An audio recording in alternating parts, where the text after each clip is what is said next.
on va parler des termes semblables. Donc, je veux que vous imaginez des objets pour des différents termes.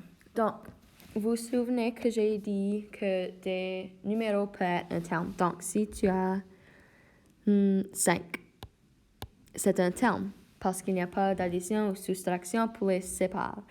Donc, si vous avez juste un numéro, je veux que vous imaginez des petits carrés. Donc, 1, 2, 3, 4, 5. Donc, vous avez 5 petits carrés.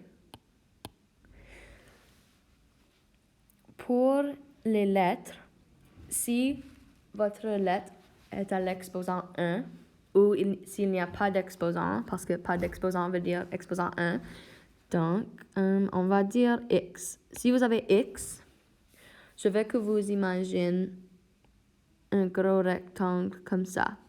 Donc, si vous avez 3X, ça veut dire 3 gros rectangles comme ça. OK? Et ensuite, si vous avez X au carré, ou A au carré, ou B au carré, une lettre au carré, on va choisir B au carré. Si vous avez B au carré, je veux que vous imaginez des gros carrés, donc comme ça. Donc, si vous avez 4B au carré ou 4X au carré, on va dire 4X au carré, vous avez 4 grands carrés. Donc, les termes semblables, ceux-ci, ils sont des termes semblables parce qu'ils ont la même forme. Ils sont tous les deux des rectangles.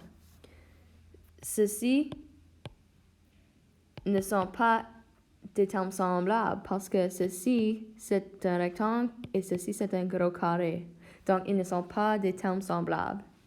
Ceci, ce n'est pas des termes semblables parce que ceci, c'est un carré et ceci, c'est un gros carré. Mais, ces deux ici, oui, ils sont des termes semblables parce qu'ils sont tous les deux les gros carrés. Aussi, ceci. Donc, si vous avez un numéro avec une lettre, ils ne sont pas des termes semblables parce que les lettres, ils sont les rectangles, puis les numéros, ils sont des carrés.